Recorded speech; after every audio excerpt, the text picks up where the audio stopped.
வணக்கம். நீங்கள் இணைந்திருப்பது சமூகத்தின் பிரதான செய்திகளுடன்.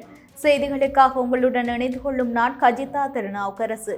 விரிவான செய்திகளுக்கு முன்னதாக இன்றைய தலைப்புச் செய்திகள்.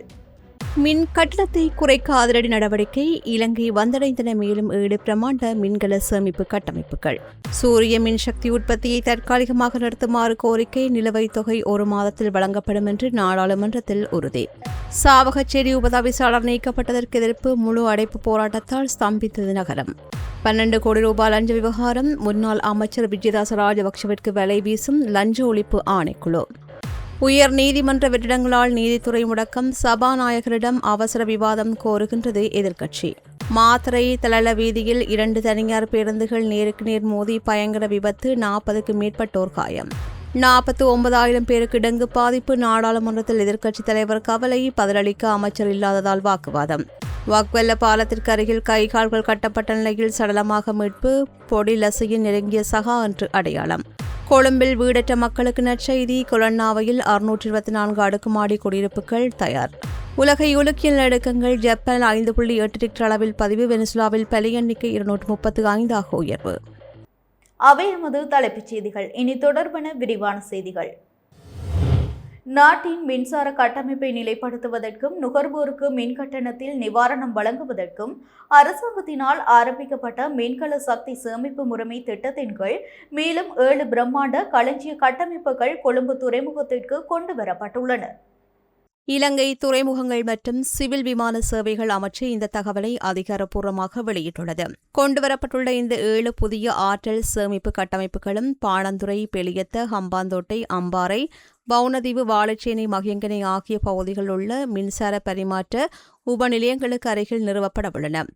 இந்த 7 மின்கல சக்தி சேமிப்பு கட்டமைப்புகளும் ஒட்டுமொத்தமாக 280 மெகாவாட் மின்சாரத்தை சேமிக்கும் திறன் கொண்டவையாகும் என்றும் இவற்றின் மூலம் தினமும் 70 மெகாவாட் மின்சாரத்தை தேசிய மின் விநியோக கட்டமைப்புக்கு வழங்க திட்டமிடப்பட்டுள்ளதாகவும் தெரிவிக்கப்படுகின்றது. இதற்கு முன்னதாக இந்த திட்டத்தின் கீழ் கடந்த ஜூன் மாதம் ஆரம்பத்தில் 8 மின்கல கட்டமைப்புகள் கொண்டுவரப்பட்டன. தெரிவு செய்யப்பட்ட உபநிலையங்களுக்கு அருகில் அவற்றை நிறுவுகின்ற பணிகள் தற்போது தீவிரமாக இடம்பெற்று வருகின்றன. இந்த பணிகள் அனைத்தும் வரும் ஜூலை மாத இறுதிக்குள் நிறைவடையும் என்று எதிர்பார்க்கப்படுகின்றது. இதன் மூலம் கூடுதலாக 80 மெகாவாட் மின்சாரம் தேசிய மின் விநியோக கட்டமைப்புக்கு பங்களிக்கப்படும். குறித்த நவீன மின் சேமிப்பு முறைமைகளை கட்டுப்படுத்தல் மற்றும் முகாமைத்துவம் செய்கின்ற பொறுப்பு மின்சக்தி அமைச்சுக்கு சொந்தமான தேசிய முறைமை செயற்பாட்டாளர் தனியார் நிறுவனத்திடம் ஒப்படைக்கப்பட்டுள்ளது. இந்த பராமரிப்பு பணிகளை சம்பந்தப்பட்ட நிறுவனங்கள் மேற்கொள்ளவுள்ளமை குறிப்பிடத்தக்கது. VT cash and carry VT super ஸ்டோரின் கல்யாணி அன்னபூரணி பிராண்டில் அன்றாட வாழ்க்கையின் அனைத்து பொருட்களையும் ஒரே இடத்தில் பெற்றுக்கொள்ள வீட்டி கேஷ் அண்ட் கரி பாரிஸின் லாட்சப்பல். நாட்டின் மின்சார கட்டமைப்பின் நிலைத்தன்மையை பேணுவதற்காக 300 கிலோவாட் அலகுகளுக்கு மேற்பட்ட சூரிய மின்சக்தி கட்டமைப்புகளை கொண்ட நுகர்வோர் நாளை முதல் 29ஆம் தேதி வரை அவற்றை செயலிழக்க செய்யுமாறு வெளிசக்தி பிரதி அமைச்சர் முகமது இல்யாஸ் முகமது அர்கம் கோரிக்கை விடுத்துள்ளார். நாடாளுமன்றத்தில் இன்று உரையாற்றிய அவர், மின் தேவை குறைவாக இருக்கின்ற காலங்களில் புதுப்பிக்கத்தக்க மின்சாரம் அதிகரிப்பது மின் கட்டமைப்பில் சிக்கலை ஏற்படுத்தும் என்றும் இந்த தற்காலிக நிறுத்தத்தின் மூலம் கடந்த வெசாக் பண்டிகையின் போது ஏற்பட்டது போன்ற திடீர் மின்சார தடைகளை தவிர்க்க முடியும் என்று குறிப்பிட்டார். முன்னதாக விவாதத்தில் கலந்து கொண்டு பேசிய நாடாளுமன்ற உறுப்பினர்கள் கிங்ஸ் நெல்சன் மற்றும் தயாஸ்ரீ ஜெயசேகர் ஆகியோர் மந்தமான கொள்கை மற்றும் முறையான திட்டமிடல் இல்லாததால் சூரிய சக்தி துறை பெரும் வீழ்ச்சியை சந்தித்துள்ளதாகவும் சுமார் 459 நிறுவனங்களுக்கு கடந்த சில மாதங்களாக நிலுவைத் தொகை வழங்கப்படாததால் அவை மூடப்படும் அபாயத்தில் உள்ளதாகவும் ஊழியர்களின் வாழ்வாதாரமும் பாதிக்கப்பட்டுள்ளது என்றும் குற்றம் சாட்டினர். இதற்கு பதிலளித்து பேசிய வலுசக்தி அமைச்சர் அருணா கருணாதிலக எதிர்க்கட்சிகளின் தரவுகள் தவறானவை என்று மறுத்ததுடன் சூரிய சக்தி நிறுவனங்களுக்கு வழங்க வேண்டிய நிலுவைத் தொகைகளை செலுத்த தேவையான 15 பில்லியன் ரூபாய் நிதி திரைசேரிடமிருந்து கிடைக்கப்பெற்றுள்ளது என்றும் அமைச்சரவையின் வழிகாட்டலின்படி நிலுவையில் உள்ள அனைத்து கொடுப்பனவுகளும் அடுத்த 1 மாதத்திற்குள் முழுமையாக வழங்கப்படும் என்றும் அவர் தெரிவித்தார். சூரிய சக்தி உற்பத்தியை அதிகரிப்பதுடன் நாட்டில் மின்சார விநியோக கட்டமைப்பின் நிலைத்தன்மை உறுதிப்படுத்துவதற்கான உட்கட்டமைப்பு வசதிகளும் தற்போது மேம்படுத்தப்பட்டு வருவதாகவும் அவர் வெளியிட்டார். சாவகச்சேரி நகரசபை உபதவிசாளரின் பதவி பறிக்கப்பட்டு அவரது உறுப்பினர் பதவியும் வரிதாக்கப்பட்டதை கண்டித்து சாவகச்சேரியில் இன்று முழு அளவிலான கடை அடைப்பு மற்றும் கவனஈர்ப்பு போராட்டம் முன்னெடுக்கப்பட்டது. உள்ளூராட்சி ஆணையாளரின் சுற்றறிக்கையை சபையில் விமர்சித்து அதனை தூக்கி வீசியதாக கூறப்படுகின்ற குற்றச்சாட்டின் அடிப்படையில் சாவகச்சேரி நகரசபை உப தவிசாளர் ஞானப்பிரகாசம் கிஷோரின் பதவியை நீக்கியும் அவரது நகரசபை உறுப்புரிமையை வரிதாக்கியும் வடக்கு மாகாண ஆளுநரால் அண்மையில் வர்த்தமானி அறிவித்தல் ஒன்று வெளியிடப்பட்டிருந்தது. ஆளுநரின் இந்த நடவடிக்கையை கண்டனம் தெரிவித்தும் பாதிக்கப்பட்ட உபதவிசாளருக்கு நீதி கோரியும் சாவகச்சேரி வர்த்தக சங்கத்தினர் இன்று முழு நாள் கடையெடுப்பு போராட்டத்திற்கு அழைப்பு விடுத்திருந்தனர். இதனால் சாவகச்சேரி நகரில் உள்ள அனைத்து கடைகளும் வர்த்தக நிலையங்களும் மூடப்பட்டு நகரின் இயல்பு வாழ்க்கையை ஸ்தம்பித்தது. நகரசபை வளாகத்திற்கு முன்பாக இடம்பெற்ற இந்த கவனஈர்ப்பு போராட்டத்தில் வர்த்தகர்கள் மற்றும் பொதுமக்கள் மட்டுமின்றி பல முக்கிய அரசியல் பிரமுகர்களும் கலந்து கொண்டு ஆதரவு தெரிவித்தனர். சர்வதேச பாதாள உலக கும்பலின் தலைவனான ஹரக் கட்டா என்று அழைக்கப்படும் நந்துன் சிந்தகவின் மனைவியிடமிருந்து 12 கோடி ரூபாய் லஞ்சம் பெற்ற விவகாரத்தில் முன்னாள் நீதி அமைச்சர் விஜயதாச ராஜபக்சவும் சிக்கியுள்ளார். இதுகுறித்து லஞ்ச ஒழிப்பு ஆணைக்குழு தீவிர விசாரணைகளை ஆரம்பித்துள்ளது. லஞ்சம் அல்லது ஊழல் பற்றிய குற்றச்சாட்டுக்களை புலனாய்வு செய்வதற்கான ஆணைக்குழுவின் உதவி பணிப்பாளர் நாயகம் அனுஷா சம்பந்தப்பெரும நீதிமன்றத்தில் சமர்ப்பித்துள்ள அறிக்கையின் மூலம் இந்த அதிரடி தகவல்கள் வெளியாகியுள்ளன. ஹரகட்டாவின் மனைவியான மதுஷிகா மதுவந்தியிடம் இருந்து பெறப்பட்ட இந்த பெருந்தொகை பணம் இலங்கை நாணயமாகவோ அல்லது வங்கிக் கணக்குகளின் ஊடாகவோ பரிமாறப்படவில்லை. துபாயில் வசிக்கும் நிர்மலா பண்டார என்பவரின் ஒருங்கிணைப்பில் ஐக்கிய அரபு ராச்சியத்தின் திர்காம் நாணயமாக கைமாறியுள்ளது. அதில் முதற்கட்ட முற்பணமாக 12 கோடி ரூபாய் கோரப்பட்டுள்ளது. அதற்கமைய முதல் நாளில் 10 கோடி ரூபாவும் மறுநாளில் 2 கோடி ரூபாவும் திர்கங்களாக ஹரகட்டாவின் மனைவியால் வழங்கப்பட்டுள்ளதாக விசாரணையில் அம்பலமாகியுள்ளது. போலீசாரின் தடுப்பு காவலில் உள்ள பாதாள உலக தலைவன் ஹரகட்டா கொல்லப்படுவதை தடுப்பது, அவதானமிக்க பூசா உயர் பாதுகாப்பு சிறையிலிருந்து சாதாரண சிறைக்கு மாற்றுவது, அவர் மீதான தடுப்பு காவல் உத்தரவுகளை நீக்கி விசாரணைகளிலிருந்து அவரை விடுவிப்பது ஆகியவற்றுக்காக இந்த 12 கோடி ரூபாய் லஞ்சம் கைமாறியுள்ளது. துபாயில் பெறப்பட்ட 12 கோடி ரூபாய் பணத்தை 3வது சந்தேக நபரான அருணா வருண ஹென்ரிக்ட் என்பவர் சட்டவிரோத உண்டியல் முறையை பயன்படுத்தி இலங்கைக்கு கொண்டு வந்துள்ளார். பணத்தை பெற்றுக்கொண்ட சந்தேக நபர்கள் மூவரும் கடந்த 2023 மார்ச் 29 அன்று ஒரு விமானத்தில் இலங்கையில் திரும்பியுள்ளார்கள். இந்த துபாய் பயணத்தில் முன்னாள் நீதியமைச்சர் விஜயதாச ராஜபக்சவும் இணைந்து பயணித்துள்ளதாக தகவல்கள் கிடைத்துள்ளன. இதன் காரணமாகவே இந்த லஞ்ச விவகாரத்தில் அவரது பின்னணி குறித்து மேலதிக விசாரணைகளை லஞ்ச ஆணைக்குழு முடுக்கிவிட்டுள்ளது. இலங்கை உயர்நீதிமன்றத்தில் நிலவி வரும் நீதியரசர் வெற்றிடங்களை நிரப்பாததால் நீதித்துறையில் ஏற்பட்டுள்ள முடக்கம் குறித்து நாடாளுமன்றத்தில் அவசர விவாதம் ஒன்றை நடத்துமாறு கோரி எதிர்க்கட்சிகள் இன்று அவசர பிரேரணை ஒன்றை கொண்டு வந்துள்ளன. நாடாளுமன்ற நிலையல் கட்டளை 83 முதலாவது பிரிவின் கீழ் விவாதத்தை நடத்துவதற்கு அனுமதி கோரி சபாநாயகருக்கு சமர்ப்பிப்பதற்கான பிரேரணை கடிதத்தில் நாடாளுமன்ற வளாகத்தில் வைத்து எதிர்க்கட்சி உறுப்பினர்கள் அனைவரும் ஒன்றிணைந்து தங்களது கையொப்பங்களை இட்டுள்ளனர். உயர் நீதிமன்றத்தில் 8க்கும் மேற்பட்ட நீதியரசர் பணியிடங்களை கடந்த 6 மாதங்களுக்கு மேலாக நிரப்பப்படாமல் காலியாகவே உள்ளதாக எதிர்க்கட்சிகள் சுட்டிக்காட்டியுள்ளன. இந்த நீண்டகால தாமதத்தினால் நாட்டின் சட்டத்தின் ஆட்சி கடுமையாக பாதிக்கப்பட்டுள்ளதாக அவர்கள் கவலை தெரிவித்துள்ளனர். இந்த அசாதாரண சூழ்நிலை காரணமாக உச்ச நீதிமன்றத்தின் கட்டமைப்பு பாதிக்கப்பட்டுள்ளதுடன் மக்களின் அடிப்படை உரிமைகள் தொடர்பான வழக்குகள் மற்றும் பொதுமக்களுக்கான நீதியை பெற்றுக்கொள்வதற்கான அணுகல் என்பன பெருமளவில் தடைப்பட்டுள்ளதாக அந்த பிரேரணையில் குற்றம் சாட்டப்பட்டுள்ளது. நீதித்துறையில் ஏற்பட்டுள்ள இந்த முடக்க நிலை குறித்து நாடாளுமன்றத்திற்கு இருக்கின்ற வகைக்கூறல் மற்றும் பொறுப்புக்கூறலை வலியுறுத்தியுள்ள எதிர்க்கட்சி உறுப்பினர்கள் நாட்டின் உச்சக்கட்ட நீதித்துறை நெருக்கடி குறித்து சபாநாயகர் உடனடியாக நாடாளுமன்றத்தில் விவாதத்திற்கு அனுமதி வழங்க வேண்டும் என்றும் வலியுறுத்தியுள்ளனர். தங்காளி மாத்தறை பிரதான வீதியின் தளல வஜிரவம்ச மாவத்தை பகுதியில் 2 தனியார் பேருந்துகள் நேருக்கு நேர் மோதி விபத்துக்குள்ளானதில் 40க்கும் அதிகமானோர் காயமடைந்துள்ளனர். காலையில் இருந்து அம்பாறை நோக்கி பயணித்த பேருந்து ஒன்றும் தங்காலையிலிருந்து மாத்தறை நோக்கி பயணித்த மற்றொரு பேருந்தும் இவ்வாறு ஒன்றோடு ஒன்று நேருக்கு நேர் மோதி விபத்திற்குள்ளாகியுள்ளது.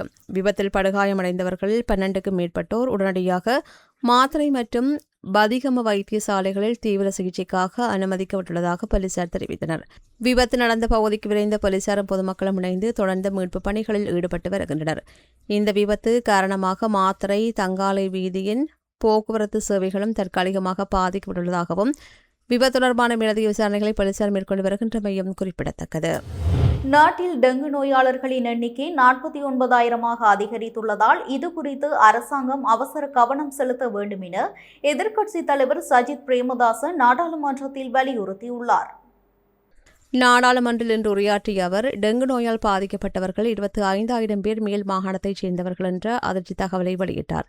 அத்துடன் அரசாங்கம் சமர்ப்பித்துள்ள நிதி ஸ்திரத்தன்மை அறிக்கைகள் மக்களை வரிச்சுமைக்கு உள்ளாக்கியும் நலன்புரி செலவுகளை குறைத்துமே எட்டப்பட்டுள்ளது என்று குற்றம் சாட்டிய அவர் இதுகுறித்து விரிவான நாடாளுமன்ற விவாதம் தேவை என்றும் மாகாண சபை தேர்தலை விரைவில் நடத்த வேண்டும் என்றும் கோரிக்கை விடுத்தார். இதேவேளை டெங்கு நோய் பாதிப்பு தீவிரமடைந்து வருகின்ற நிலையில் அதற்கு பதிலளிப்பதற்காக சுகாதார அமைச்சரோ அல்லது பிரதி அமைச்சரோ நாடாளுமன்றத்தில் சமூகம் அளித்திருக்கவில்லை என்று நாடாளுமன்ற உறுப்பினர் தயாஸ்ரீ ஜெயசேகர சுட்டிக்காட்டி தனது பலத்த அதிருப்தியை வெளியிட்டார். இதற்கு பதிலளித்த வலுசக்தி அமைச்சர் நாடாளுமன்ற நிலையில் கட்டளைகளுக்கு அமைய குறிப்பிட்ட கால அவகாசத்திற்குள் இதற்கான பதில்களை பெற்றுக்கொள்ள முடியும் என்று குறிப்பிட்டார்.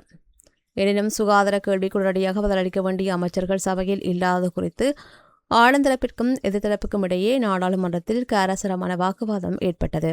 Blue ocean group of companies இலங்கையின் வளர்ச்சியோடு உங்கள் வாழ்க்கையையும் உயர்த்துகிறோம். காலி பொத்தல பகுதியில் உள்ள பெக்வெள்ள பாலத்திற்கு அருகில் கடந்த செவ்வாய்க்கிழமை கண்டெடுக்கப்பட்ட சடலம் பிரபல பாதாள உலக கும்பல் தலைவனான பொடிலசு என்பவரின் நெருங்கிய சக ஒருவருடையது என அடையாளம் காணப்பட்டுள்ளதாக போலீசார் தெரிவித்துள்ளனர். விவரம் தெரியவராத நிலையில் கண்டெடுக்கப்பட்ட இந்த சடலம் குறித்து போலீசார் மேற்கொண்ட தீவிர விசாரணைகளின் பின்னரே இந்த தகவல் வெளியாகியுள்ளது. சடலமாக கண்டெடுக்கப்பட்ட நபரின் கைகளும் கால்களும் கயிறுகளால் கட்டப்பட்டிருந்ததாக போலீசார் குறிப்பிட்டனர். மேலும் கொலையாளிகளால் அவரது முகம் மிக மிக கொடூரமான முறையில் சிதைக்கப்பட்டிருந்ததால் ஆரம்பத்தில் அவரது அடையாளத்தை கண்டறிவதில் போலீசாருக்கு பெரும் சிரமம் ஏற்பட்டிருந்தது. பகமை காரணமாக கடத்தி வரப்பட்டு சித்திரவதை செய்து படுகொலை செய்யப்பட்ட பின்னர் சடலம் இங்கு வீசப்பட்டிருக்கலாம் என்று சந்தேகம் எழுந்துள்ளது. தற்போதைய நிலையில் உயிர்ந்தவரின் சடலம் மேலதிக பிரேத பரிசோதனைகளுக்காக காலி தேசிய வைத்தியசாலையின் பிரேதறையில் வைக்கப்பட்டுள்ளது. இந்த சம்பவம் பாதாள உலக குழுக்களுக்கு இடையிலான மோதலா அல்லது வேறு ஏதேனும் காரணமா என்பது தொடர்பில் போலீசார் பல கோணங்களில் விசாரணைகளை முடுக்கிவிட்டுள்ளனர்.